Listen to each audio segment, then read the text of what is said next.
Ew. And we are recording with Mr. James Howard Kunstler and Hal Schwab, his holy name. Got to make sure we get that out there for everybody first. And you know, one of my friends texted me the other night, and she was like, "Did you know his middle name's Martin?" And I was like, "No, I didn't." She goes, "His middle name's Marty." She was like, "I can't take him seriously anymore. His name's Marty." And so we just that's kind of been what been on my mind for the last 2 days is Marty Schwab. He seems a lot less the fangs don't seem as sharp anymore. He's just Marty Schwab. He's not Klaus. He's Marty. Well, at least his nickname isn't Big Pussy. Yeah, it could be.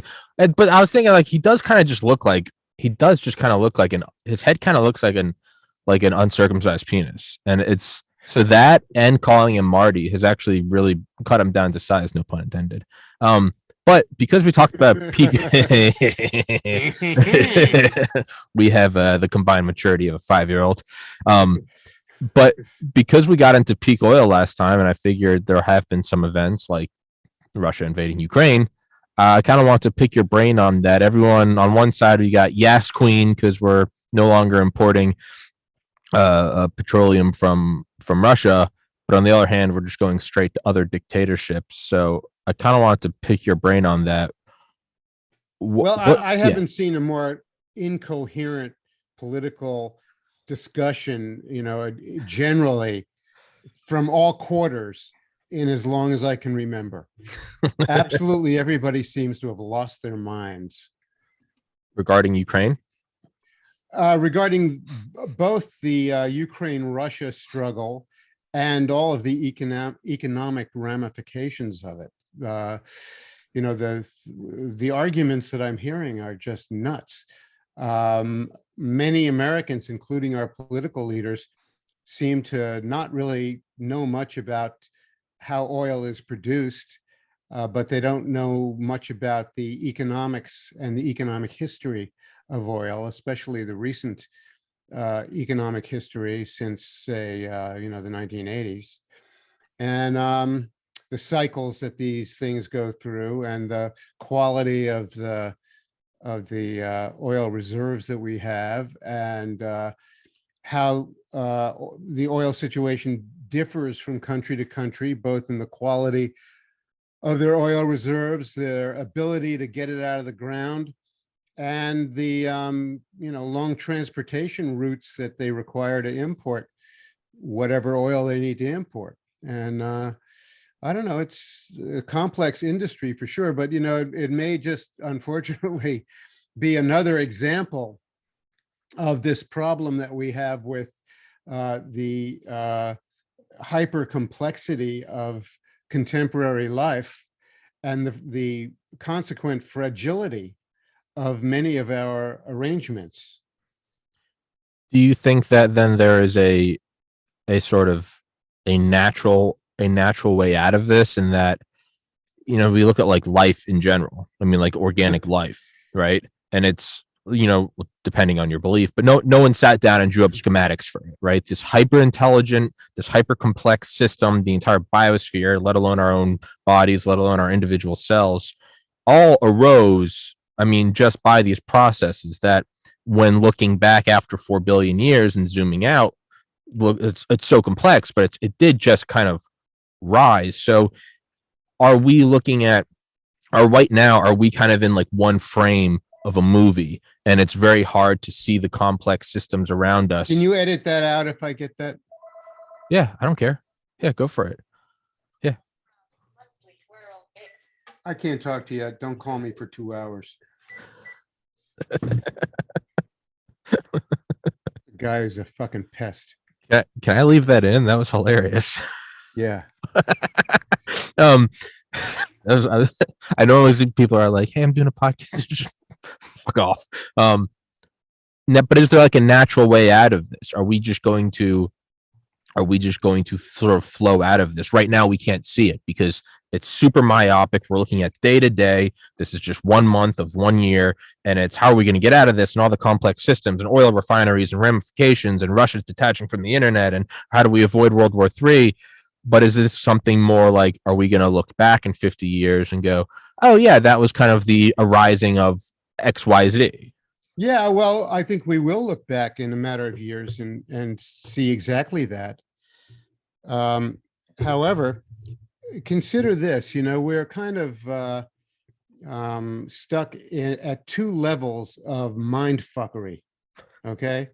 One is the sort of mass formation mind fuckery that we've been subjected to since 2015, which includes, Russiagate and all the hysteria around Trump and Russia, which went on for 4 years and turned the liberal establishment into a party of faction of maniacs who still can't get their heads straight.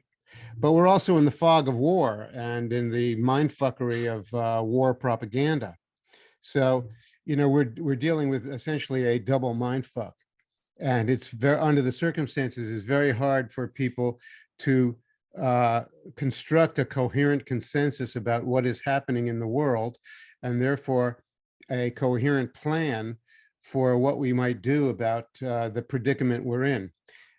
I don't know if we covered this last time, but I'll try to give you the short answer for really what we probably have to do and what probably our destination as a society is in the intermediate term. Um, Reality is telling us that we're going to have to make new arrangements for everyday life in the advanced economies. And in America, it's especially problematic because we've created arrangements for ourselves in the late 20th century that are so exorbitant that they can't be easily disassembled and rearranged. For example, I think that in our last segment, we talked quite a bit about the fiasco of Suburbia. Mm-hmm. You know, this is a living arrangement with no future because we're not going to have the energy to continue to do mass motoring the way we've been doing it. And it's very, very difficult to fix any of that. The jolly green giant is not going to come in and move things closer together so that we can live in walkable communities. Which walkable communities is one very good answer for what we can do and what we're going to do. But even that is pretty difficult because so many people are stuck in this arrangement, sprawled all over the landscape, that you simply can't just move them back together again by some mysterious force of political will. They need to have an economic role in their society, which means a job, and they need to have some gainful, employment. They have to be able to make a living, and you can't just yank them out of the environment that they're in and the jobs that they're in and say, okay, we're going to put you in a new environment and find a new way to make a living. It's going to happen organically and emergently, and it's going to take some time for that to happen. And in the meantime, we're going to be living in a very disorderly society. Imagine all the trouble that people are going to be having out in suburbia in the months ahead if gasoline continues to be $5 or $6 a gallon. These are people who aren't going to be able to spend money on anything else except maybe food for their families. And a lot of households are going to break under the pressure, and a lot of people are going to be pissed off. And once they get really, there are a lot of people out there who are already pissed off from being fucked around about COVID-19 for 2 years and fucked around about other things for years before that. So if you push them a little bit further and piss them off even more, there's no telling really what's going to happen. So anyway, to get back on track, we need to make new arrangements for almost every activity that we have in American life. We have to rearrange the way we inhabit the terrain of North America. That is, we're going to have to re-inhabit towns, not suburbs. We're going to have to figure out what we do with all the shit that's sprawled and smeared all over suburbia, because it represents a huge investment in capital. Hmm. Some of it's going to, I have an idea of what suburbia becomes in the years ahead. And it basically three things: slums, salvage, and ruins. Yeah. There's a lot of building materials out there. One of the conditions we probably face is that we're going to have to reuse a lot of the things that we manufactured before, especially building materials. Hmm. And, I think salvage is going to become a major activity in America, disassembling all the muffler shops and the malls and the big box stores and all that shit whose business model will be in the process of failing. Now, one thing about human beings is they're very good at sorting shit out. You give them a big pile of debris, from a demolished strip mall, Sure. and come back in 3 weeks, and all the aluminum will be in one pile, Yeah. and all the cinder blocks will be in another pile, and all Copper the wire. will be in Yeah. another pile. Yeah, they're good at that. Yeah. You can tell that from going to the swap meets around America. Yeah. But I mean, you could even look at those like electronic shops. You always see those videos on YouTube of like the guys in India who will take, like an entire pile of just whatever, some shit from old radios, and you'll see them like boiling off and adding acid and like dripping the gold into again, not like a pre-planned thing. It seems like there are organic systems kind of arising right now. Sorry, I interrupted you. Yeah, salvaging. Well, you're essentially correct. The human beings are clever about that, and salvage is going to be a big industry. We're going to have to build a lot of things differently because, we're not going to have the same kind of fabricated modular building materials that we've just been churning out for the last, 80, 100 years. Yeah. I consort with a lot of architects and builders because I've been involved with the new urbanist movement for 25 years. And it amazes me how few of them pay any attention to this. They have all these utopian ideas about green buildings and LEED platinum buildings, and all of these things require very elaborate technologies, and especially modular materials that I don't think we're going to have much longer. And it becomes particularly problematic in big cities with megastructures and skyscrapers. Office buildings have to be renovated periodically, maybe every 30, 40 years. You got to start changing out a lot of the interior. Fireproofing. And we may not, there are a lot of materials we may not have, going down the road. Even things that seem very humble, like sheetrock, it actually requires very elaborate manufacturing and mining supply lines to make that stuff happen. And we can't depend on it being there. So that's one of the reasons that I think the skyscraper is going to be a tragic blunder, turn out to be a tragic blunder of our time. I know, and I love them so. We're going to have to build things differently, and this movement from living sprawled all over the landscape to living in actual walkable towns, of the sort that we originally built in North America, is going to be really painful. I don't know how many people are going to survive to even live in these places. There's I don't know if we talked about this, but there is a company and a website called Deagle, which published a web page about projecting the population of the United States and 100 other countries. And they published it in 2012, I guess. And they posted this figure that said that the population of the USA was going to be 99 million in 2025, and it's currently 340 million. So, what are the inferences that you make about that? Deagle, by the way, is a military analysis site. That's good. They're not a bunch of crystal ball readers or woo woo.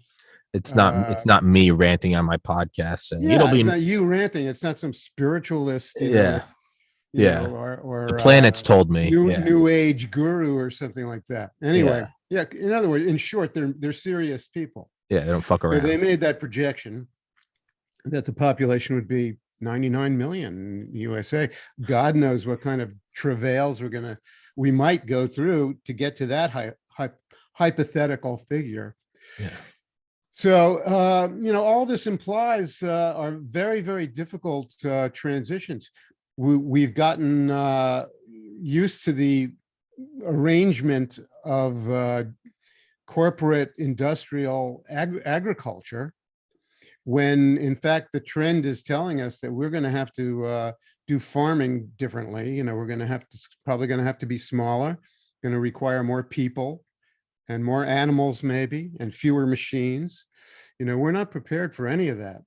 And not to mention the difficulties of disassembling the large ownerships of land, and how do people who are broke even buy land you start to have to veer into some ideas about land distribution in some other way. And God knows how that happens. It could even be something as severe as war, Yeah.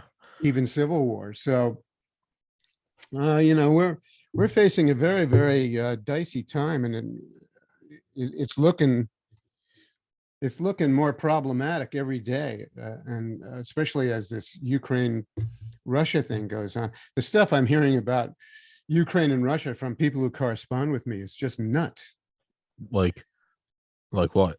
Well, they're really fixed on this idea of Vladimir Putin being Satan, and pretending to get inside of his skull and understand his thoughts, and it's like some movie about the devil, where people pretend to know what the devil is up to, and it's really nuts. the the the polarizing views on this are no less absurd than what we just got out of with COVID. How there's just, I was trying to break it down yesterday with the guy I was talking to. It was like, okay, so this is episode 731. Well, let's really break it down. This is episode 2 of me and you. But I mean, let's really break it down to what it is. It's not even just Tommy. It's host, guest, visual, audio, lights. That's just what it is. And there's a topic. So I look at like COVID, and it was narrative that comes out of nowhere, lockstep across the board, every corporation from McDonald's to Netflix to GE to get vaccinated. And if you talk anything against the vaccine, you're literally Hitler or Satan. And then that's just what it is. And then we get the mass formation psychosis. So right now, and I have no dog in the fight. I don't have a side. I feel bad for the people being killed in Ukraine. I feel bad for the anti-war protesters in Russia. I understand Russia, not NATO encroachment. I mean, how can we not? How can I have this flag and think about the Cuban Missile Crisis and then not see? All right, sure, but let's just really break it down. There's a narrative. Doesn't matter what it is. COVID, Ukraine, doesn't matter what it is. There's a narrative that seemingly came out of nowhere. There's lockstep. Everyone is on the same page, marching orders. There's the propaganda immediately, right? The ghost of Kiev, the Snake Island, the Zelensky's out there literally fucking Russian soldiers to death because he's Iron Man or whatever. And then, but not only that, and the cherry on top, we've actually started to see the first censorship on big tech. And it was last week. If you said anything about U.S. biolabs in Ukraine, you'd be suspended or banned, which I was 2 years ago talking about the election, and then talking about, interviewing Dr. Malone and Dr. McCullough. So now the censorship is there.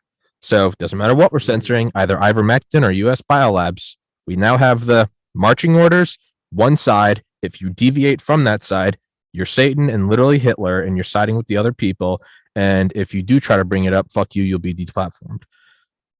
To me, this is kind of absurd that we're just marching right into this dichotomy. So like I've interviewed intelligent people who have wildly different views. I'll have a guy come on and say, like, do you not understand NATO encroachment? Like, this is what Putin's doing, all this Ukrainian propaganda. And then yesterday I had on Claire Lopez, who I have on every week, 20-year CIA veteran, brilliant. And she was completely on the side of Ukraine. And it's like 2 + 2 cannot equal 5 and equal 3. Like there's something in the middle, right? The vaccines Yeah. aren't pure death, and ivermectin also isn't the savior. So that's kind of where I'm coming down on to kind of comment on what you were just saying. The polarization is so absurd that I can't help but think that this is like COVID's that show is over. Season 2 sucked, and they're not renewing it.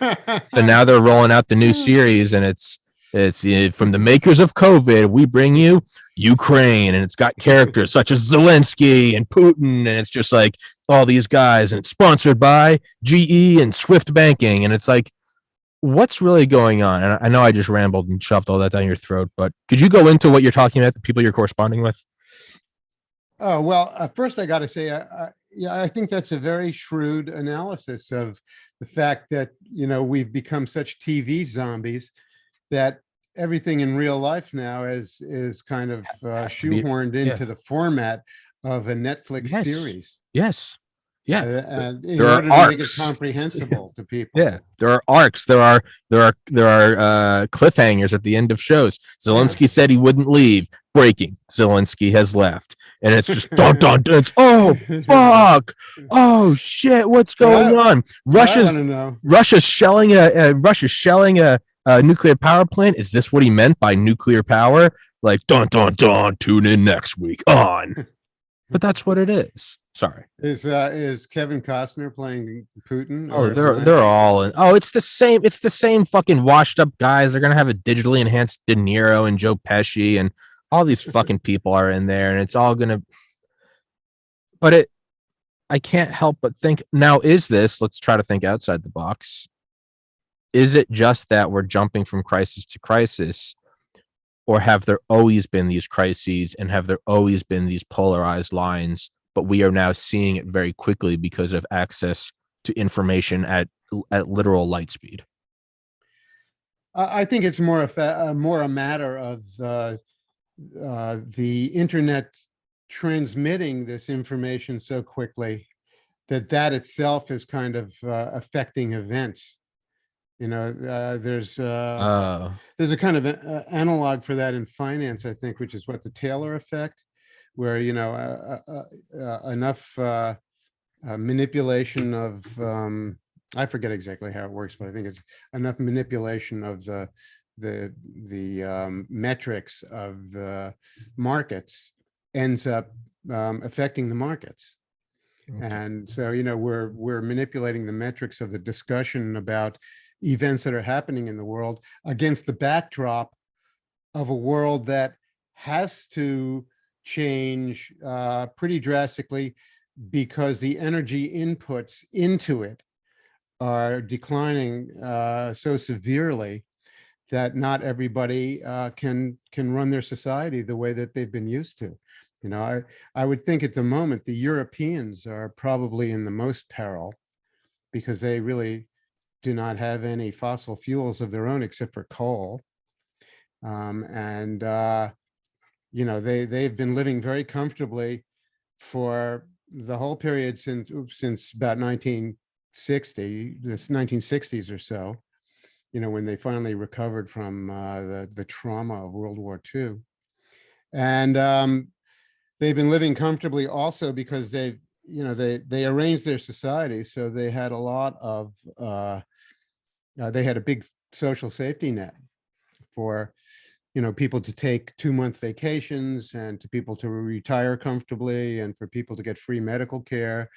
And it'll get to the point very soon where they can't afford any of that, and they won't have enough energy to run their households and their industries. And so enter Klaus Schwab with his solution is, well, okay, if you can't do that, let's just have nothing, and see if we can set up some central control panel for people having nothing. Personally, I don't think that people are going to be very satisfied with that, and the end result will be people will not have nothing, but they will certainly fight over whatever's left. Yeah. And so the prospect is for Europe to transform itself from being a theme park to being once again a slaughterhouse, as it was in the early 20th century. And it's not a very happy prospect, but it's a pretty good possibility given what the circumstances are. We're fortunate, actually, having the insulation of two oceans between, Yeah, I know. between us and the other people in the world.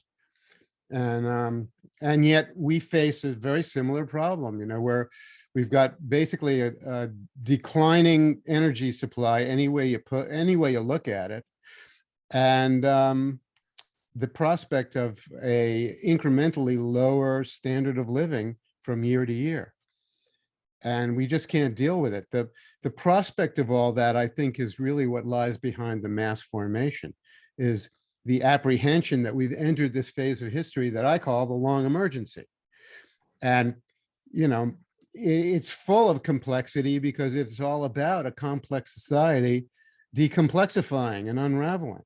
Yeah. And to create a picture of that is difficult, especially when, the channels of communication in the mass media are not interested in presenting it in a coherent way because it's too scary. So, we just want to present cheerful morning TV shows where people who represent a kind of archetypal mom and dad sit at a coffee table and, tell you happy things. But, we really got to get a clue. And the bottom line is, if you, a lot of people won't get a clue. And, you asked a question before. I forget exactly how you phrased it, but it's sort of a question of, what are we as individuals going to do, and communities, and there are very, our communities are extremely under, I don't know, underbuilt and under attended. They've atrophied. Yeah, they're severely atrophied. And so we have to rebuild those. And the way you rebuild them is not, it's really a process of finding roles for human beings that are both social and economic in the same place. And you can't just wish for it, you have to actually make something happen. So I think the answer for a lot of people is, put your energy into figuring out what a favorable place to live is and plant your flag there and see if you can figure out some way that you can be useful to other people so you can make something like a living, so that you can construct a life that, allows you to feed yourself and, shelter yourself, provide things for other people, be useful, be a part of a community of people who have to make decisions about things that are, public goods. And having made everything in America gigantic for the last 50 years, it's very hard for us to get back to that. It'd be very hard for us to reconstruct Main Street economies, which include, many, many layers of and roles for people to occupy. If I was a young person, which I'm not, I would be kind of excited. Bullshit. You're 25. No, I'm not. I'm an old motherfucker to my great consternation and surprise every morning. But if I was a young person, I could see myself getting excited about the prospects for being able to make a life under these new conditions. I am. I genuinely am. Yeah, well, you're a good role model for people. And, how can young people create a business, find a business that, find a niche for themselves in some activity that really needs to be reformed. One of the things that we can think about is the fact that the business model for, national chain retail is probably going to be over with, right? Yeah. It seemed like a good idea at the time. By the way, that's my theory of history, is that things happen because they seem like a good idea at the time. So, it seemed like a good idea at the time to destroy small business in America and consolidate all the commerce into giant, warehouse stores. It, And sorry, I was going to say, no, it's like the concept that we're always fighting the last war. In the same uh-huh. time, we're always building up infrastructure for something that probably just ended or isn't going to be a thing. But Yeah, I just got an email from a guy who's telling me about someone is proposing to build $180 million resort on the mountain outside of his town. And I'm thinking, oh, well, that's interesting. Just as mass motoring is dying, he's building another piece of infrastructure for mass motoring tourism. is it in You New know, Hampshire?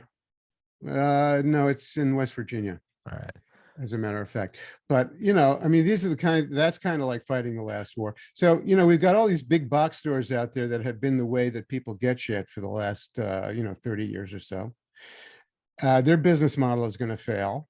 If you're a young person, how do you start a business where you just like procure goods of one kind or another and find a way to sell them at scale and at the small scale, and not try to and not necessarily recapitulate the last previous chapter in in the history of commerce. So, and it's very hard to imagine. It's very hard to do. I've got, I'm living in a small town of 2,500 people. And it's so interesting to me to see the bones of the town there, all the buildings and all the shop fronts and all the stuff that used to, work, because it was the mall of yesteryear, right? Yeah. And so the bones are there, but they've been completely deactivated. And so I often, walk down there and I think, how can this thing be reactivated? What conditions will allow that to happen? And how can local people find a way to do it? People are pretty ingenious, and I mean, I don't know if it'll require real desperation. We haven't really suffered real desperation until the last 2 years with COVID and people's lives being ruined and upended. And now there are a lot of people out there who have probably spent quite a period of time asking themselves what they're going to do now. I think on one hand, I see something like all those big box stores that there's kind of no purpose for. I feel like those are just going to become like drone centers for distribution things like Amazon. But I think about how like just how much things change, right? And you go to like Boston, you see the cobblestone streets, and it's because the ships would, right, wasn't the ships would bring all the goods from like the colonies to Britain, and then they'd need ballast, so they'd fill them up with rocks, and then you'd come over here and you got to dump the fucking rocks, and they built roads. But there was concerns about like how far can we like move the cobblestones? When are we gonna, at some point there's gonna be like peak cobblestone. But now you look back at that and you're like, that entire idea is just like so absurd. What are you talking about? They're gonna make highways. They're gonna have like, what? So it always makes me think of this there's this article, and it was from the year 1900, and it was predictions for the year 2000, for the year 2000, and it was very like World's Fair-ish, and of course everything's like there's no digital rendering, so it's all like watercolors, like predictions from the world's best futurists. And it's like how will we deal with the future? And it's like in the future, like you'll need so much information because we're getting so hyper connected that like it won't be enough to just go to school once. You'll need to be reading all the time. And there's like this image of like all these like students sitting there, and they have caps on with like wires, and it's leading to like what looks like a wood chipper, and they're just dumping books into it. And they're like, you'll somehow need this. And that obviously didn't come to pass, but there is my phone, wherever the fuck it is, with audiobooks. Okay, so there's one example. The next is how will we deal with like the new wonders? Because you gotta remember, the first skyscraper was like Chicago. It was 1880, 1890. And they're like, how will we deal with like fires in the future? And like, will buildings, because building scientists say that buildings could get up to 30 stories tall with like metamaterials. And you're like, okay. And it shows all these firefighters with these like Jules Verne like leather wings that looks like something out of Dante's Inferno, and they're all flying around, and they've got like their what looks like the World War I German helmets on, and they're spraying skyscrapers. And it's like, okay, but the idea was there. You're going to need to fight fires at a height. But what they Yeah. didn't see was like sprinkler systems. All right. Yeah. Right. So, but there are all these. There's another really great example of that. There's a famous futurist book from the late 19th century called Looking Backward by Edward Bellamy. And in the book, this guy, the protagonist, wakes from a trance of some sort. You know, he's been in a coma or trance for 70 years, and he wakes up in 1950, and he's in Boston, and everything is, everything is absolutely immaculate, and it's like some kind of a neoclassical dream of order and cleanliness, and he goes out to explore this new world that he's in, and he discovers that nobody cooks at home anymore. They all just go to central commissaries, where there are sumptuous banquets are dished out, and there is music distributed all over the city into these commissaries and dining halls and things, and the music is produced by an orchestra in some central area, and it's transmitted Piped through out. pipes all over the city. Yeah. It's like never occurred to them that there would be electric, high fidelity music and radio, But that's what I mean is so. But there's, yeah, it's hilarious. I think I actually was talking about this with a friend. It was like episode 40. It was like right when I started this. But kind of the conclusion we came to was the meta concept is pretty accurate. You will need to be able to access information Yeah, exactly. You can't just go to school. Like you got to have Google, right? I can't go back and learn about peak oil. I'm just going to email this guy and he's going to come on and talk to me. You can't have, there aren't guys with wings, but there are. I mean, we have 747s fighting forest fires. We have sprinkler systems and high rises. We're not piping out music from a central, right? Well, first you have radios, but then it's like, well, now you just have your own library on your own device. Not even that. You just stream it from some distant server somewhere. And so in a way, you are piping it in. Now, how it happens, they always get the technology hilariously wrong. Yeah. But the concept is there. Another one was it was the future of air travel, and what they called before it was a thing was, they didn't call it, but was mass motoring. And it was, there will be a time when there will be great swaths of like lanes in the sky, and it shows like a guy in a top hat, and he's like kissing the daughter and like the boy goodbye, and he has like a driveway. It's not a driveway because no one needed driveways, there weren't fucking cars, but he's getting in his personal like blimp, and he's in what looks like a subdivision, and you see everyone else in the morning and they're taking off on their blimps like, I gotta beat the traffic, honey.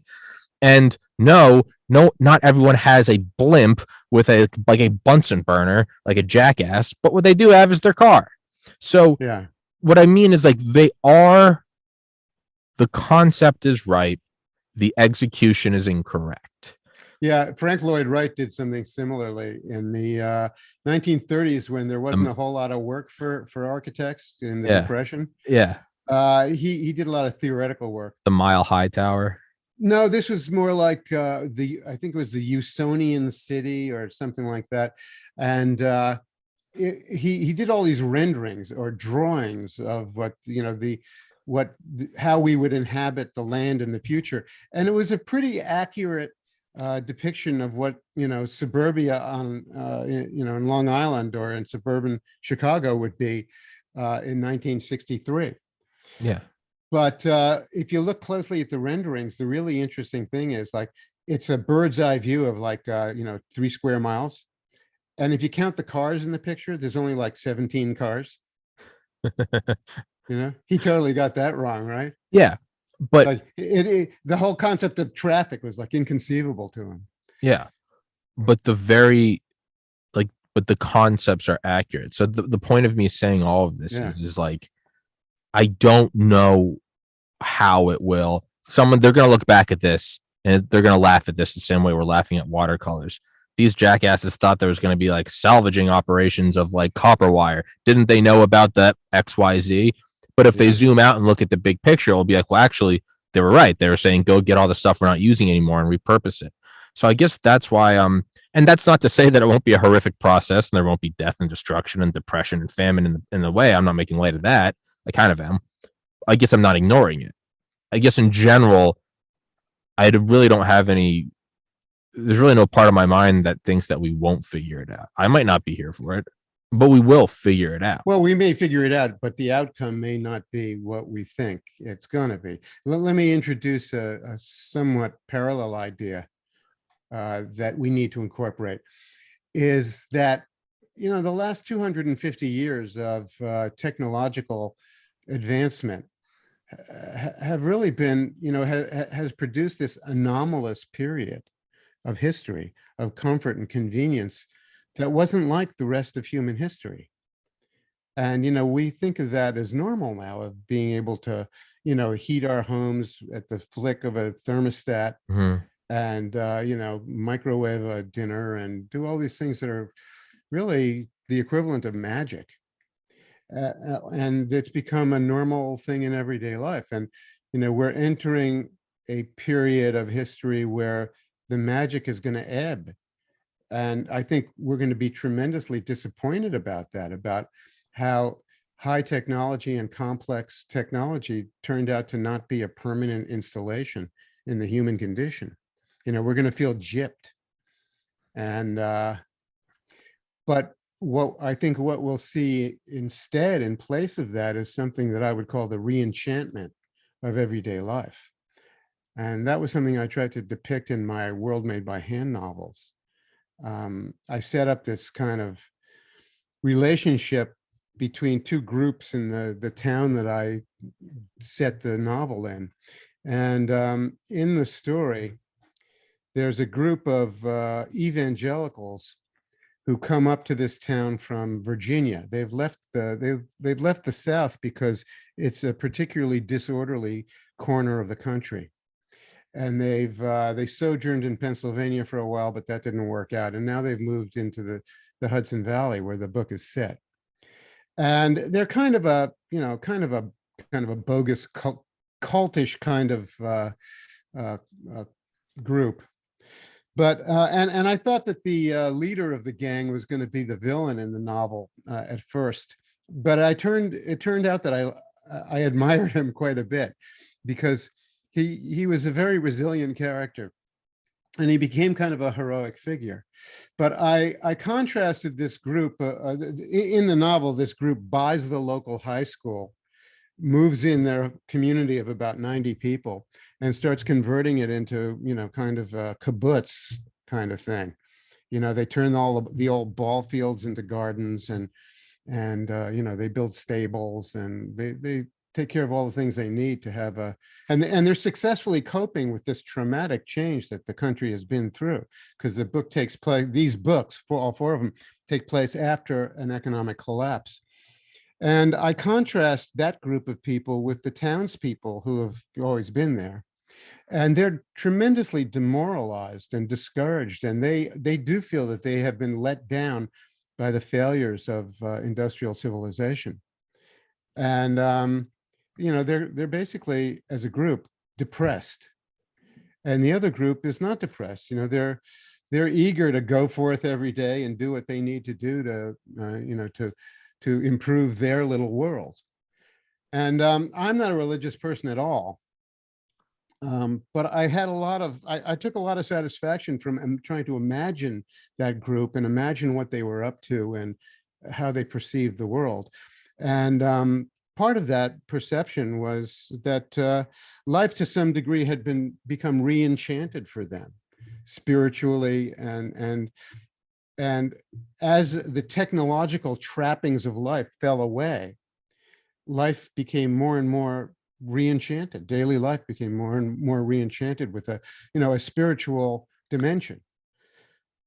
I actually really want to touch on that. Can you monologue while I go to the bathroom? Oh my gosh. I know that happens every episode. I don't want. Hey, I'm supposed to be the one with a prostate problem because I'm That's old. that's it's been the joke since like episode 4. Is like, Tommy, what the fuck's wrong with you? And I'm at a point where I'm like, I don't know what's wrong with me. It's So because you sit there sipping water all a live long day. I don't care. Yeah. One day it will be a luxury, so I'm going to get it while I can. Okay. James, tell them where to find you. All right. Where to find me? My blog comes out every Monday and every Friday around 10 o'clock Eastern time, and it's called Clusterfuck Nation. It is on my website, which is www.kunstler.com. That's KUNSTLER.com. I have many, if not most, well, many of my books are sort of advertised on it. If you're interested and you want to read them, you can get them. And you can get them from the usual places. You can also get them, you can also order them from your local bookseller. And there aren't that many local independent booksellers left in this American world, but we have one, and maybe you have one, and it's a good thing to support them. And I don't know if I can cover for Tommy a whole lot longer. So just hang in there, y'all.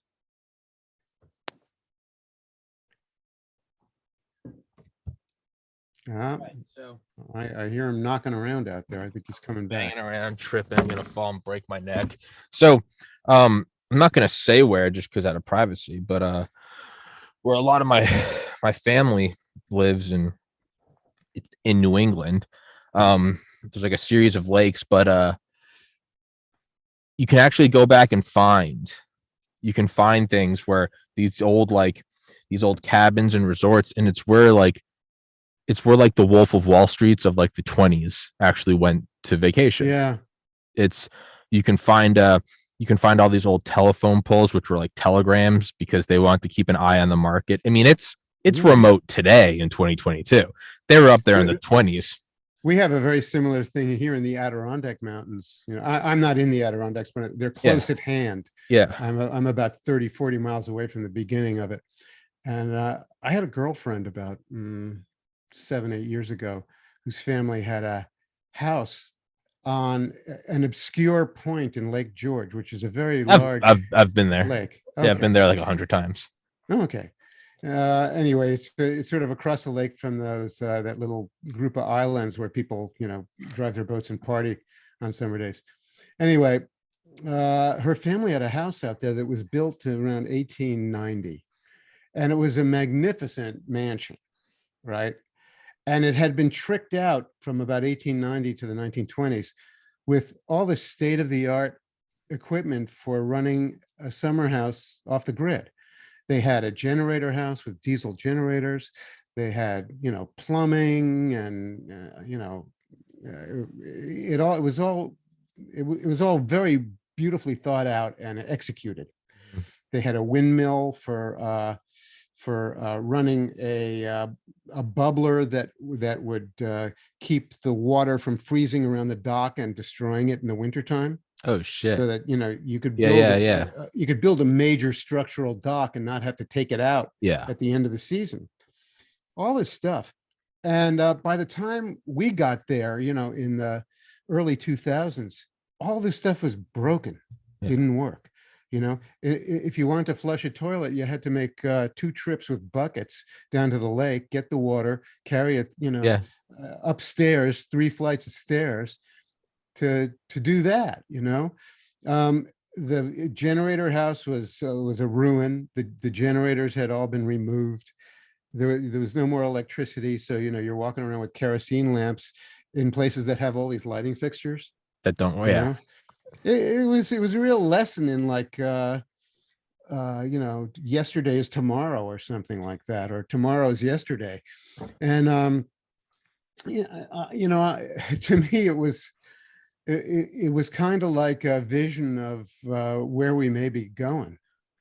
Well, that again for me is I look at it like with optimism. So like if you go up there now, even like where my parents retired to, you can walk around and find like kind of the ruins of like these old places that used to be. I mean, it was like it was like the Bahamas getaway of like billionaires of today. You can go find Mhm. kind of the foundations, and it was like these guys were so rich, all the timber up there, and it used to be a hub. And I mean, there's like areas like kind of cleared away where like like the water boat or the boat planes used to land and bring in like fresh lobster and stuff. I mean, Oh these yeah, guys, yeah, yeah, sure. oh yeah, in the 20s. And so like, but you look at it now, all those places are collapsed in. You can find the islands that they used to own and it's all grown in now, but you can actually still see the foundations and stuff. But it was all like they were balling out. So I look at that area now and it's like part of you can go, oh wow, it's all just this is what we're going to. But that very area where a lot of my family lives, my extended family lives, they are, and I remember the first time like I went up there and truly understood it. Like I'd been up there a lot when I was little, but it was 2014. I just finished college and I truly started to appreciate what it was. And I stopped looking at like the lakes where they looked at as like, oh, they have to work so hard just to have like a normal life. And I've realized, it wasn't just like an idyllic kind of, oh, I'm stupid. It's well, I am, but I've been up there so many times now, and despite it being almost 10 years later, more than ever do I believe this. They have such a close knit community. Some of them are like 10 cabins, some of them are like 50, where they're all in the same body of water. And like one guy is like, he's got like the snow plow, another couple guys, like they do all like the firewood. And one guy's like the electrician, and they all have solar panels, and Yeah. they collect all their trash. And then like once a month, like someone will drive like 2 hours out of the woods. They use all the recycling, they use all the metal, they all the cans, they put all the beer cans from like the entire summer and they save it, and then they go sell it for scrap metal, and they use that to buy like emergency diesel fuel that anyone in the place can use if they need to. They all Mhm. know each other. No one locks a door. Everybody's armed to the teeth. They all hunt. They know how to do everything. They can fish. They get their own well water.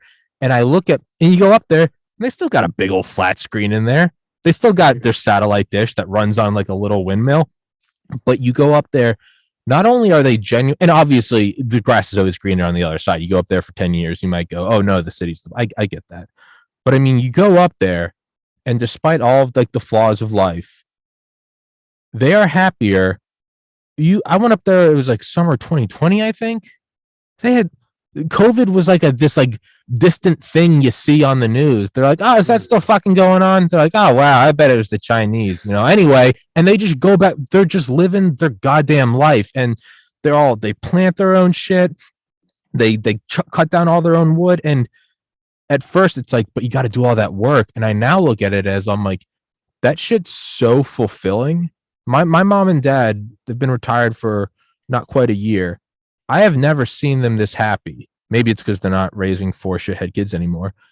But like the fact that instead of being in suburbia where you can just go to the grocery store and get anything you want, the fact that they're in like the middle of the woods, hours away from any convenience, and all that they're chopping wood, they're growing, they're hunting their own stuff, they're cooking their own stuff, they're making their own. I have never seen them happier because it's just purpose. They are creating what they want. Some things you have to get. They can't build a TV, but they're creating their own stuff, and they have neighbors, and everyone is taking care of each other.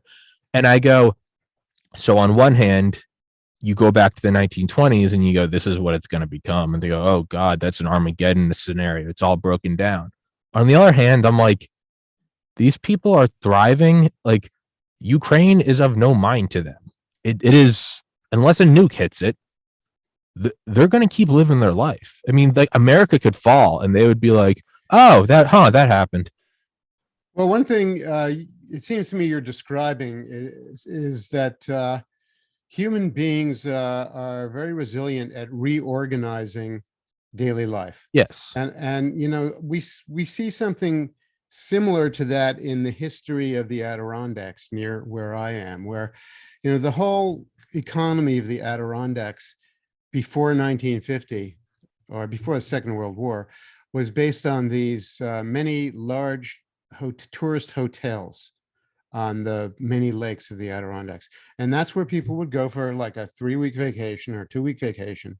You know, that's how life was organized. It had all of the recreational things that they needed. They had all the boats and the canoes, the sailboats.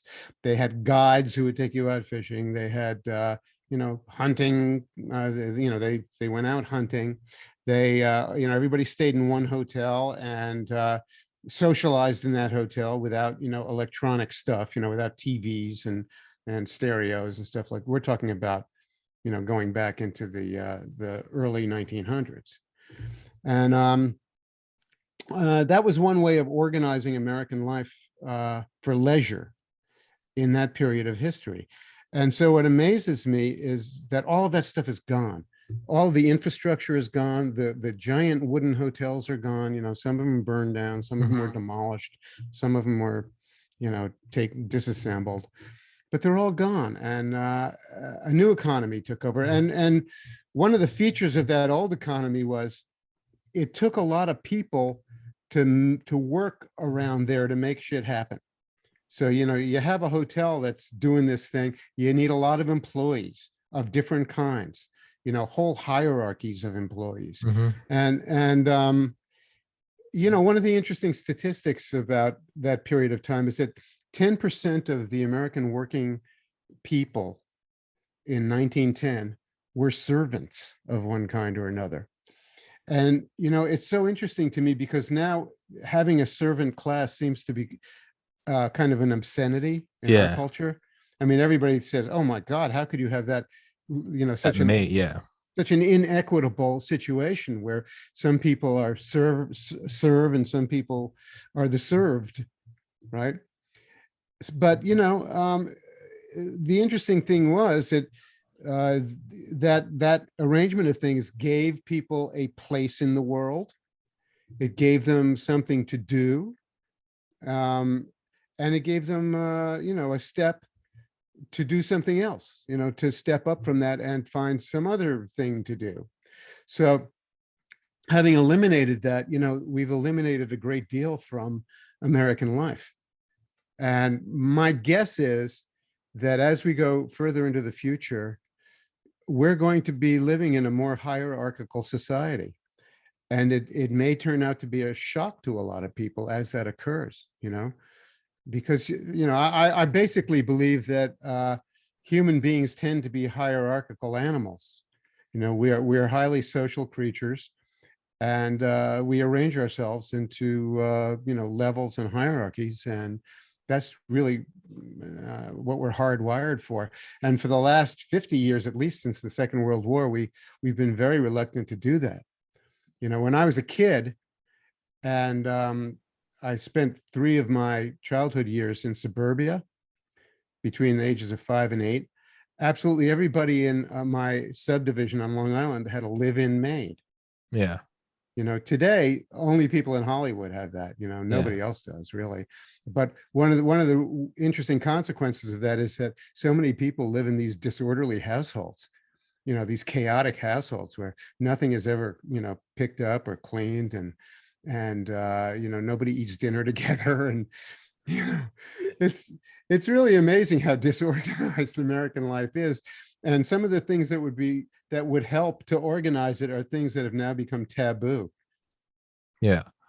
It kind of seems like it makes me think of like going to like Panama City in college. I went to the University of Georgia, go down there for spring break for a week. And Oh, like, Florida. You don't mean Panama City, Panama. You mean Panama City, Florida. oh yeah, no, we go down and hang out with Noriega. Yeah, no, Panama City, Florida. And Yeah, the Redneck Riviera. yeah. No, absolute trash, but just a fucking 21. It's a blast. Well, it's a Navy port too, It's Navy base. Yeah. So like you'd go down there for, you go from college where I studied all the time, but like, once a week you go out and kind of get fucked up, and it was basically sustainable. You're going out, you're not spending too much. You're finding a place with like the cheapest beer, go get some fast food at 2 a.m, come home, pass out, wake up the next morning, smoke some weed, you're hungover all day. And then you get back to it. You got class on Monday, you go back to it's like a sustainable, like you can do that. Spring break's obviously a splurge. You're all going down there, you're getting a hotel that's far nicer than like your living conditions at like UGA. Because of it, fuck it. Like you're on the beach, you're waking up at like 7 a.m. You start drinking at breakfast, like hard liquor. You're going out on the beach, you're fucked up all day. There's 100,000 girls, there's concerts on the beach, come home, pass out, go out again. Everyone's walking on the strip, and you're going to these huge bars. You're paying $50 to get in, but you don't give a shit because it's spring Yeah. break. Insane. But it's Did you all actually get, is there any time left for getting laid? uh, yeah, if you're not a retard. I was a retard and couldn't pull it off, but no, you could do it on the beach, dude. People are, you're walking by, there's people just, the That ain't right. social structures just break down. You just see people like fucking, you're just like, noted. Like, but the thing is like, it's all so wild, right? You come and you're just doing stupid shit, and you're like, you're about to go to bed, and it's like there's a party down in like the hotel like pool, and everyone's going down. You're down there till sunrise, and it's all so fun. But no one there, despite being on multiple drugs, no one there has any like delusion that this is more than spring break. It's fun, and like you want it to go on forever, but everybody knows you got 5 days. You got 5 days. And as you get towards the end, there's that sort of like free flowing anxiety. It's like, oh, we got to go back. And you go back, and then there's like a hangover for like a week, and you're thinking about spring break. But then you get back into it, you go to class, you start hitting the gym, you got to start studying again, and you fall back into like just normal college life. I kind of look at where we are right now, like suburbia, kind of post war boom, post World War II boom, really till like, I don't know, 2000, you were saying 2015. That's kind of like spring break. And it was absurd. We were in hotels nicer than we needed to be. You could drink once a week, but no, we were drinking liquor at breakfast every day. You're going out on the beach, you're going insane. Instead of finding the little pub where you and your buddies go split a pitcher, you're going to a really nice bar and paying a ridiculous fee to get in. It's all absurd. Instead of going to bed, you go to a jacuzzi. But the difference is this lasted for decades. So we have this sort of delusion that this is life. And now we're Yeah. reaching those final days of spring break, and we're going, oh, Yeah. we got to go back. And it seems scary because we got to go back. But the reality is it's going to be a little scary and uncomfortable, and you're going to yearn for the past. But then you're going to fall back into that sustainable, we'll go drink once a week, smoke a little pot, but you got to go to class. I think that's where we're going. It will take decades, but there's going to be that fear. Remember spring break? Remember suburbia? Remember having everything? Remember Uber Eats? But we'll eventually fall back into something. And then, like, the real thing is about a month out of spring break, you go, I kind of like this more. Spring break was too much. It was fun, but you're like, I kind of like this is a little more even keeled. You're like, I kind of like this a little more. I think that's what it is everyone from multiple colleges go down to Panama City, and it's just nuts. But Mhm. when you go back, you fall back into your routines, and you actually start to like the routines. And I think that's probably what we're doing now. And then a year later, it starts to come up on spring break. That will be a century from now, the next boom, and we'll all go nuts, and there will be another couple decades of the golden age. But I think that's probably what it is. And so you don't need to look at the last days of spring break like it's the end of college. Like, no, you're still 21. Like, yeah, you're still going to the University of Georgia. Like, what are you complaining about? No, it's not Panama City, and you're not fucking doing Adderall at midnight and hanging out with chicks way out of your league. But it's still college. It's still a fucking blast. All right, you gotta buy the 25-cent pitcher instead of the $5 vodka shot. But you fall back into it, and you very quickly are okay with it. And you're like, this is enough. This is enough. That's what I think we're doing. Well, I think that's a very good analogy, except for one thing. I think that this time out from luxury and convenience and comfort is going to last a long time.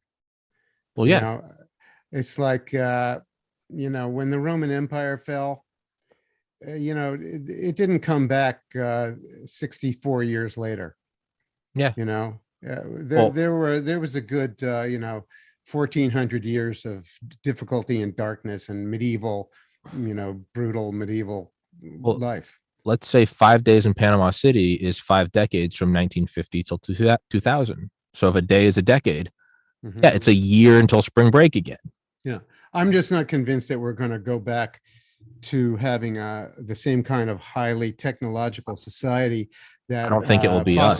fossil fuel afforded. There's always this idea that there's some kind of miracle energy source out there, like dark energy or Fusion. fusion or some other thing that we could do. But I'm not sure that that's going to happen. And I think that the human life may be taking place on a much lower pitch than what we've been used to.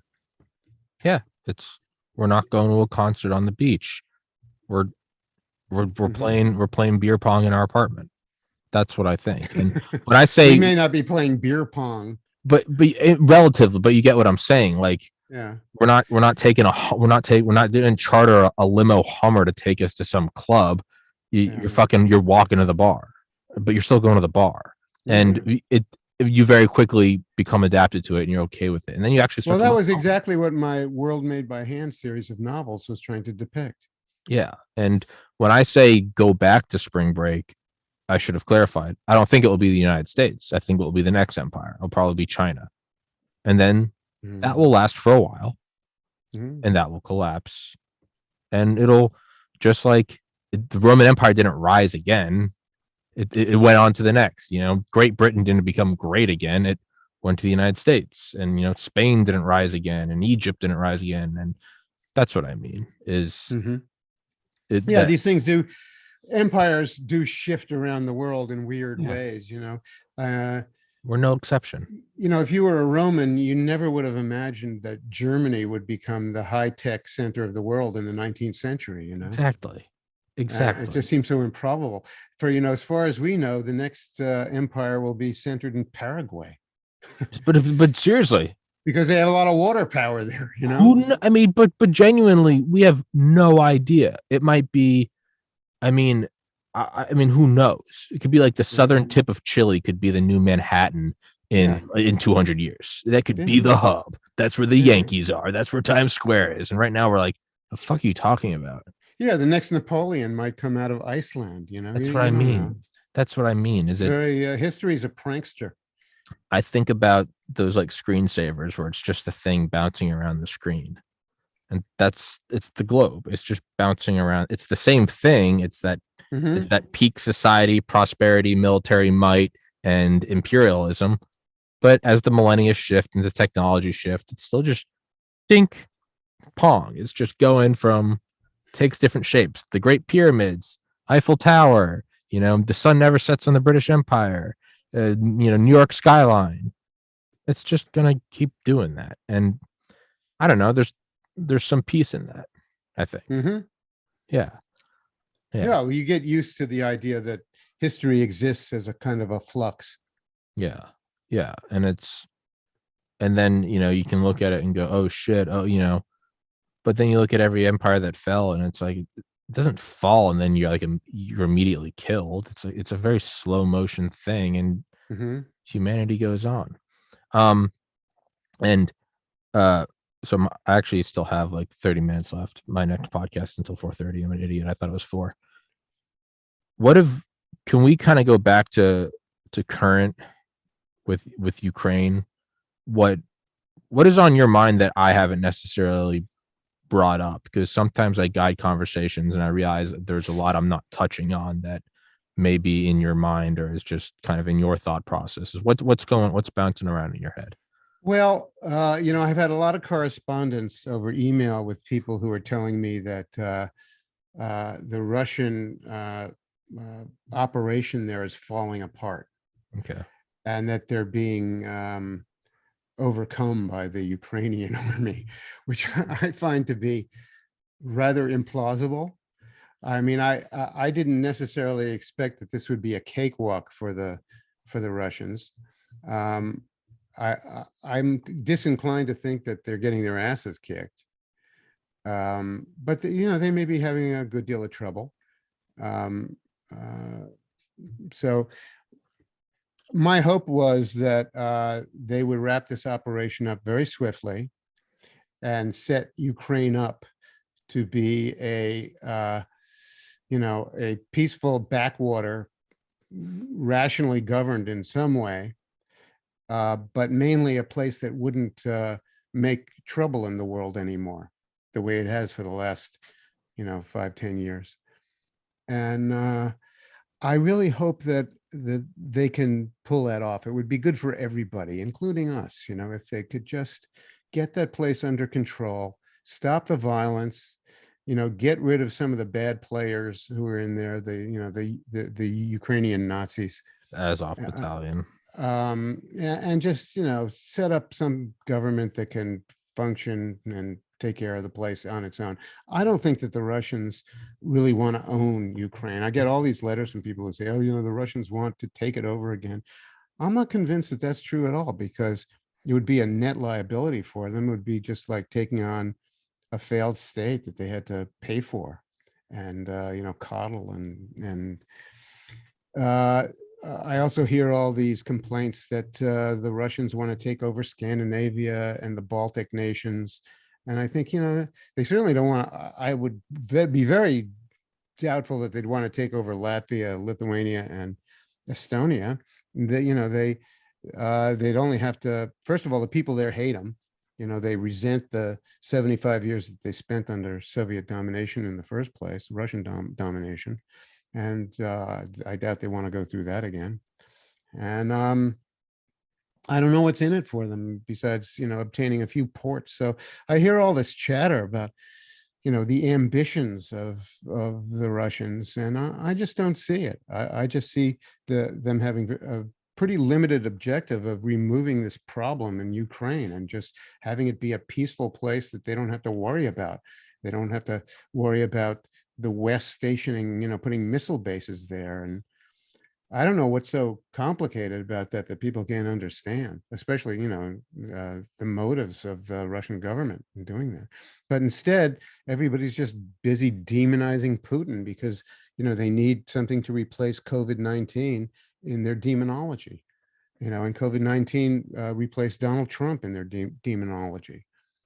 Um, and God knows what the next, if the Russians are successful in cleaning up that corner of the world, one really wonders what the next problem is going to be for this country. Probably a financial and economic problem, and it'll, that would be probably lead to some kind of civil strife in America, whether it was, riots in the cities or because of food shortages or, broken down distribution systems, or the conflicts between the red people and the blue people coming to a head. Um, it's hard to, it's hard to call that, but it could be any combination of those things. What do you think about the US biolabs there? Because to me, that seems to be, when you see all the censorship of ivermectin, hydroxychloroquine, you got to go, what's behind it? And it's big pharma profits. So when you see this unified and lockstep, I support Ukraine. Today we are all Ukrainian. All these like quotes of Zelensky, and it's Putin as Satan, and it's like, Well, look, just today, I think there was congressional testimony where Victoria Nuland, who is either an assistant or deputy secretary of state, and was one of the engineers of the 2014 coup. Ukrainian color revolution, she was asked about the biolabs, and she essentially admitted that they were there Yeah. in today's congressional testimony.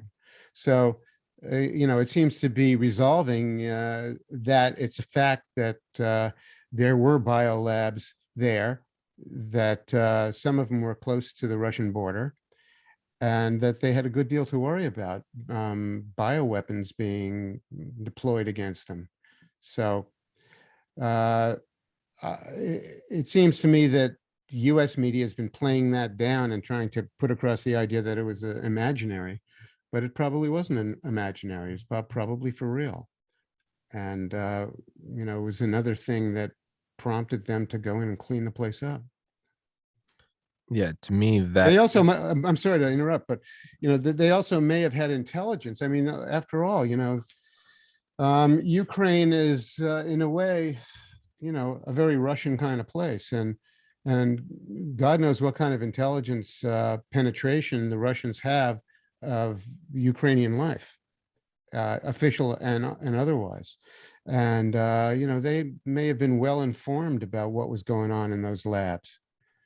And that may have been one of their major motives in going in and cleaning the place up. So we'll see how that story plays in American media, and how the world, how the world treats that revelation. I feel like that's probably exactly what it is. I feel Yeah. like the fact that he went in there, I don't think he just snapped. And the Yeah. fact that the entire rest of the world, led by the United States, is screaming, this guy's evil, I don't think that's an organic response. So you got to start looking and go, what's going on? Yeah. What's the real? And I think it's probably that. Didn't they say that there anthrax labs and smallpox labs? Like, Yeah. All kinds of stuff, all kinds of, dangerous microbial junk, that they're playing with. And I mean, haven't we learned a lesson yet that it's not a good idea maybe to be playing with, manufacturing artificial organisms that can hurt people?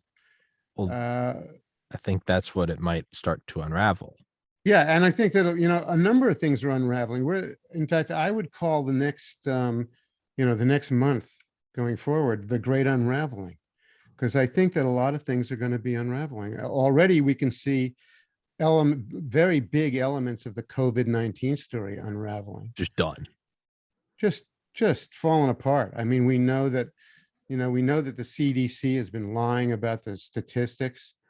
Um, we know that the Pfizer drug trials were fudged and gamed. We're going to find out all kinds of stuff about the dishonesty that's been going on in our own public health officialdom, and people are really going to be pissed off because they've lost relatives, their children have been maimed, and what is really astonishing to me is that you still see people like the head of the New York State Health Department go on TV every night and tell people to get vaccinated Yeah. and tell them to vaccinate their children. When it's abundantly clear that this is not a good idea, this is dangerous. This could end up killing a lot of people. And another revelation just in the last week was that the vaccines actually have the capability of uh, Altering your DNA. altering your DNA. That's this You know, evening's podcast with I Dr. got a letter just before we went on the air. I got an email from a correspondent of mine who had a long list of friends who have just come down with very aggressive, rapid onset cancers. Jesus. And that's reputed to be one of the side effects of these vaccines. So there's a lot to worry about, and not only a lot to worry about, but imagine how pissed off people are going to be about that. Just Yeah. imagine if it Yeah. turns out that that kind of damage has been done to tens of millions of Americans, and of course people in other countries too. Uh, you can't predict, Where it's how hard that to predict what kind of violence is going to erupt over that. yeah, where's that steam valve gonna explode? Yeah. Yeah. It's incredible. So, we're going to see revelations about that sooner or later. Old Mr. Durham, the federal Oh yeah. prosecutor, the special prosecutor who's been orbiting out there like some kind of a rogue asteroid, Yeah. he's gonna land on a whole Yeah. bunch of people, including probably Hillary Clinton, Yeah, James Comey. what do you think that he is just kind of been like it's kind of been like a Delta Force sniper just on like a rooftop, and you've just been watching the silhouette for like a couple days. You're like, what is that? What does he Yeah. do? What do you think that is? Do you think it's I all think he's building a very complex case on against very powerful people, and he's got to make sure that it's a really tight airtight? case. One thing that we have observed over the last 2 years that he's been doing this is that this is a guy who's managed to keep a lid on this whole investigation. Not a Not damn everyone. thing is leaked out of there. He's released some information in the last 2 months because Yeah. he's got court cases underway, and when you do that, you have to do filings of charges and things like that. So, that kind of information came out in a formal manner, but it's amazing that no leaks have come out of his, band of lawyers for 2 years. So I have to think that he's up to some very serious business. And, I think that when all is said and done, I wouldn't be surprised if Hillary Clinton, James Comey, um, Jim Clapper, John Brennan, Jeez. and I wouldn't even surprise me if Barack Obama was named as an unindicted co-conspirator. I You know, mean, it. I mean, those are some huge names. I mean, yeah, yeah, Clapper, Brennan. But I mean, there is something very odd about like the Durham thing and who knows, maybe I'm just taking a hook, line, and sinker because I also just kind of want to see it happen. But I think like all the Mueller hysteria, that yeah, seemed more like a TV show. It's gonna happen, and it didn't. This one's different. This is just kind of like yeah. a But that new. wasn't the purpose of the Mueller No. investigation. Yeah, The I know, purpose of the I know. Mueller investigation was to continue persecuting the Trump Yeah. No, administration and covering up the shit that they did before. I That was get the purpose of the Mueller investigation. I get that. Yeah, no, that was like very loud and banging drums. That was like a column of tanks. Durham seems like a nuclear submarine. It's a lot Yeah, scarier. exactly. But apropos of what we're talking about, sooner or later, he's going to come up with some serious indictments against some serious people. So that's going to come as a shock to people, especially the blue people, who Yeah. have felt morally superior for the last 5 years. I And wonder. I don't know how they're going to process that, and it's also possible that, we're going to end up seeing people in American public health prosecuted, I think including people like Rochelle Walensky. Walensky and Tony Fauci and Collins at NIH and Golly, many of them, perhaps many of their deputies. I I really, because it's not just that all these side effects are happening and they knew it was. They were consciously suppressing all alternative information, That's right. myself included. It's like I've seen it firsthand. Now, granted, I'm a small podcast, but Yeah, I mean, getting kicked off YouTube for having on Dr. McCullough telling people to take vitamin D. Like yeah. this, who knows, man? I mean, but part of me is concerned because it's almost it's like I want to see it happen, and when something like that happens, I have to start questioning. Like, am I being tugged along? Is it a nothing burger? Am I gonna Hmm. be in it? Am I gonna feel just as stupid as everyone after Mueller had nothing? Yeah, I That's think my that concern. that's fair enough to ask that question of yourself. Yeah. But let's remember, three people have already been indicted, and the way these things work, they are probably leaning on them to rat out the people on top of them. So it's not like there's nothing going on. That's very true. And Durham just looks scary. He does, and then like the two pictures that the That media has of exist. him, he's managed to hide Just so well. that's what's weird, man. Is it does feel like there are some very powerful forces behind them. I like to in my naivety, I like to imagine there's like a deeper state. There's deep state, and then there's like a Yeah, deeper state of just and then these like there's deepest and state. then there's deepest statist. I like to imagine that there are some like good American patriots beneath it all who are gonna Yeah, just yeah. we're just I gonna mean, fuck that's these been one of rat the real fuckers. baffling elements of the whole story for the last 5 6 years. Is that Like, are there no uh, good people left? yeah, are there no people of any Not standing in this not country? one goddamn patriot in. I just out of just the law of averages, I refuse to believe that. I know. It's just incredible. There's not one Snowden in there who, even if he Yeah, couldn't do it through official channels, would just leak it. And you're telling me they no, haven't banded together and go, hey, let's fucking make Watergate look like a picnic. yeah. But then Well, again, that was another thing I saw today that was interesting was some little news bit that said that the people at the head of the CDC were freaking out because there was a prospect that a lot of damaging information would be coming out over the weekend or by the weekend or over the weekend about what the CDC had been up to for the last 2 years. And it didn't say any more than that, but it suggested that there was going to be quite a bit of turmoil about that. I mean, you got to think that, I mean, the NSA, for better or worse, truly has everything Yeah. everywhere. It's just what it is. So, I mean, is Durham parallel construction? Well, think of this, consider this, for at least a year, um, what's his name? Rick Grinnell Mm-hmm. and then John Ratcliffe Mm-hmm. were head of the NSA. Yeah, and the And DNI as well. I think it's, yeah, DNI. They were DNI. And it's inconceivable that they didn't extract a lot of very interesting information in the course of the time that they were there. Yeah, Um, they haven't been broadcasting it around, but in the case of Ratcliffe, we know that he gave something like 1,000 pages of documents to Durham, and it was probably like the richest vein in the mother lode yeah, that he gave to him.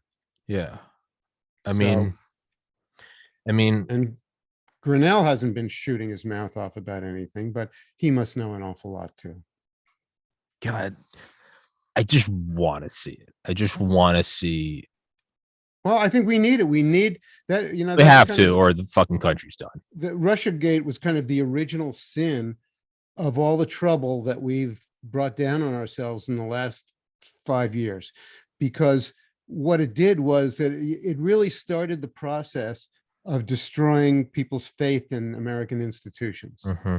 You could no longer believe that the FBI was a fair and credible Mm-hmm. uh, agency. You could no longer believe that the Department of Justice was really a Department of Justice. And you really couldn't believe that most of the people in important places were not crooked, and that really needs to be straightened out. It's exactly what led to the condition of America becoming the land of anything goes and nothing matters, Yeah, because there are no consequences for anything. yeah. So, we've got to get back to the idea that there are consequences for doing stuff. Who knows? I mean, I'm clearly biased with this big flag behind me, but I just like to imagine that there are some George Washington, Abe Lincoln, Eisenhower, JFK motherfuckers just somewhere like Durham, just like a shark, just quietly down there, just ready to. Because I mean, there's nowhere to defect to. This is the last stand. This country Yeah. is the last stand. Well, I think there is a kind of dynamic in when sometimes when countries, societies get into trouble, there's a strange vacuum of leadership that develops. Mm, You saw that happen in the French Revolution, especially after the Jacobins were thrown out. The Jacobins are an interesting story to me. I've told this before on some other person's podcast. The Jacobins were like the equivalent of the wokest people today, the wokery people, the wokesters. The Jacobins sat on the left side of the National Assembly, and so that's where the term the left came from originally. They mm, were the most radical revolutionaries in the French Revolution. And the revolution had been going on for about 4 years when they came along in 1793. The revolution sort of really breaks out in 1789. And by 1793, the Jacobins have control of the National Assembly, and they turn France absolutely upside down. They change all kinds of uh, uh, uh, uh, cultural signposts and norms. They decide that they're no longer going to have a 7-day week. They're going to turn it into a 10-day week. They decide that the calendar is going to be different. They like completely try to upset France's sense of reality. And of course, and they also gin up these tremendous prosecutions where the guillotine really starts, going at an industrial pace, cutting people's heads off. And they ended up executing about 18,000 people. And it only took them about 11 months, and by 11 months later, in the fall of 1794, the National Assembly rises up against them and gets rid of him and cuts off Robespierre's head and all of his deputies and gets rid of these people. They're never heard of again, until the Bolshevik Revolution, in Russia. That sort of radicalism is, completely, they really get rid of him. And after that, France was in a weird vacuum of leadership where, they could just kind of stumbled along for a few years, and then they're in a constant state of quasi revolution and uprising. So at one point, there's trouble in Paris in like 1796 or 7 or something like that. I forget exactly which year it was, but they assign this obscure artillery officer from the south of France, and they bring him up to Paris, and they give him a post. And there's some kind of a street riot out there, and he goes out there. He's an artillery officer, and he's pretty good at it. And he disperses this crowd with what he calls a whiff of grape shot. Yeah. And who is that guy? Well, it's this guy named Bonaparte. Yeah. He's like a 26-year-old artillery officer, right? He's distinguished himself somewhat in some battles that took place against the Austrians in the south of France. But at that point, when he does this thing in Paris, everybody in the country like turns to him and says, he's the guy. He's the, yeah. He's the guy. This kid, this 26-year-old kid who comes along. And the thing that's really weird about it was he was the guy. He was a supremely talented person. He was very, very talented. He was a tremendous tactician. He was a tremendous administrator. He was, in his own way, a pretty serious intellectual. He created, the French legal code that still exists to this day. He had a weakness for military adventure, right? Which was his undoing. But he sure went a long way with all that stuff, from the 1790s to 1814, he had quite a run. Anyway, God knows, whether something like that is going to happen in the United States, who will come out of this vacuum of leadership after our Jacobins have been busy terrorizing us for a couple of years. Just, yeah, a bunch of fucking trying to normalize pedophilia, making it cool to hate the country you live in. Just, just inject your kids if you want them to go to school. It seems like, there's going to be a nucleation point. It's going to be a lightning rod, and all the static electricity in the room is all of a sudden just going to condense. Yeah. And I don't think it's wishful thinking. I think it seems to be a pattern in history. Yeah. We don't know who that guy is. Sure. But, his name is James Kunstler. No, that I doubt. Yeah. I'm just going to be some old coot on the sidelines, making gags about it. Yeah, I'll be there. I'll be there with you. I'll be a court jester. I'll just follow it. You can mix my drinks. Yeah, fuck yeah, man. I'll be your servant. We'll bring back servantry. I'll be. Yeah, I'll change your name to Jandy. Fuck yeah, I don't care. I'll do whatever. Jandy, man. Would you make me another julep? Like, of course, and I'll just talk in 1900s future guy, and we'll just go on rambling about resorts in New England that don't exist anymore, and that's how we'll avoid the guillotine. Yeah.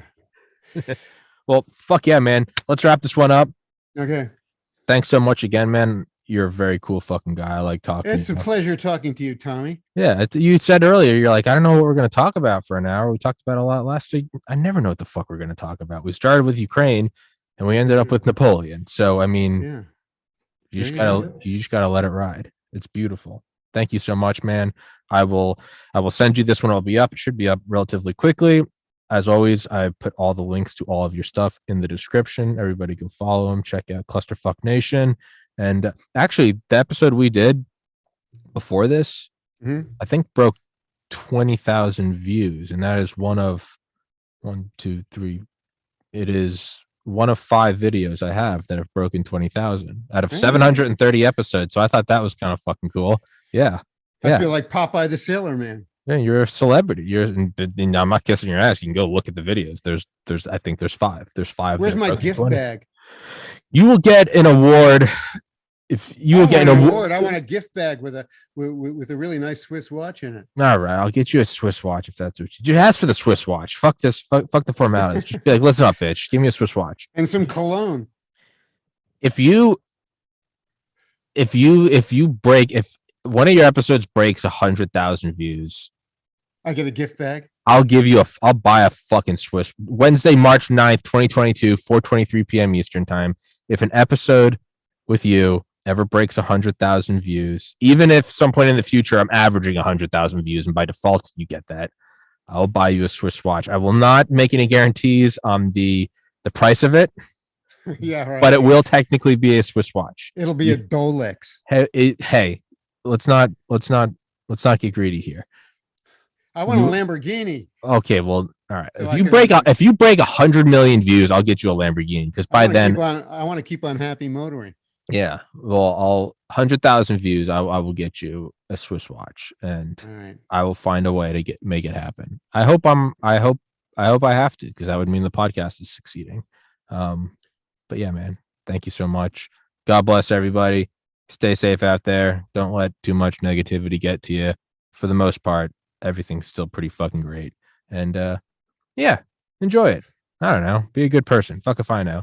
And fuck that guy that called you earlier thinking he can interrupt this podcast. Fuck that guy. Thanks so much, man.